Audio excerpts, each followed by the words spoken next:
প্রধানমন্ত্রী যিনি আছেন, মাননীয় প্রধানমন্ত্রী, ওনার সন্তান যেই প্রজন্মের, আমরা একই প্রজন্মের, আমাদেরকে ধারণ করার চেষ্টা, আমি চাইবো আপনারা সবাই আমাদেরকে ধারণ করার চেষ্টা করবেন।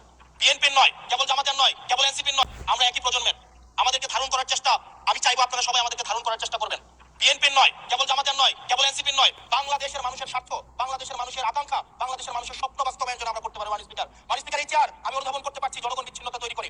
এই সংসদে বসে, এসি রুমে বসে, এসি গাড়িতে চলে, মিনিস্ট্রির এসিতে বসে, বাসার মধ্যে 24/7 আনইন্টারাপ্টেড ইলেকট্রিসিটির মধ্যে থেকে জনগণের সমস্যা বোঝা যায় না। এই জন্য এই সংসদে যখন আমরা দাঁড়াই, আমরা জনগণের সমস্যা অনুধাবন করতে পারি না। আমরা এই সংসদে বসে যদি আমরা লোডশেডিং এ আমরা খুঁজি, এই সংসদে বসে লোডশেডিং পাওয়া যাবে না, এই সংসদে বসে জনগণের সমস্যা পাওয়া যাবে না, এই সংসদে বসে সবকিছুকেই, মাননীয় স্পিকার, আমরা যে এই বাংলাদেশের সবচেয়ে সুবিধাভোগী মানুষের মধ্যে এই সংসদে যারা বসে আছি, বাংলাদেশের সবচেয়ে ফেসিলিটেড মানুষের মধ্যে আমরা অন্যতম। মাননীয় স্পিকার, মাননীয় স্পিকার, আমাদের জনগণের কাছে যেতে হবে, জনগণের আশাগুলোকে, সময়গুলোকে, স্বপ্নগুলোকে আমরা রাজনৈতিক ভাষার মধ্য দিয়ে, কর্মসূচির মধ্য দিয়ে সেগুলোকে বাস্তবায়নের জন্য আমাদের সবাইকে সমন্বিতভাবে, ঐক্যবদ্ধভাবে কাজ করার প্রয়াস আমাদেরকে থাকতে হবে। আবার যদি আমরা বিভাজনের রাজনীতিতে যাই, তাহলে সেখান থেকে বিএনপি বেনিফিটেড হবে না, এনসিপি বেনিফিটেড হবে না, জামাত ইসলামী বেনিফিটেড হবে না, সেখান থেকে বেনিফিটেড হবে আমরা জুলাইতে যাদেরকে আমরা পরাজিত করেছি তারা বেনিফিটেড হবে। মাননীয় স্পিকার, ধন্যবাদ।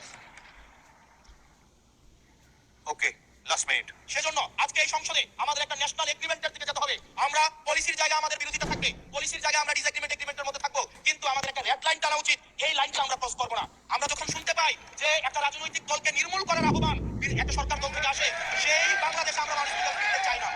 মাননীয় স্পিকার, মাননীয় স্পিকার, আমরা এখানে আমরা কনস্ট্রাকটিভ ভাবে পলিসির জায়গা থেকে আমরা আর্গিউ করব, আমরা এগ্রি করব, আমরা ডিসএগ্রি করব, কিন্তু মাননীয় স্পিকার, নির্মূলের রাজনীতি, বিনাশের রাজনীতি, দমনের রাজনীতি, পীড়নের রাজনীতি যদি আমরা বাংলাদেশে আবার পরিচয় করাই, ইন্ট্রোডিউস করাই, সেইখান থেকে এই সংসদের কেউ বেনিফিটেড হবে না। বেনিফিটেড হবে আমাদের সবচেয়ে বেশি যারা আমাদের এই বাংলাদেশটাকে ঝুঁকির দিকে ঠেলে দিয়েছে, সেই অপশক্তি হচ্ছে মাননীয় স্পিকার বেনিফিটেড হবে। সেজন্য আমরা ঐক্যবদ্ধভাবে বাংলাদেশটাকে বিনির্মাণ করি।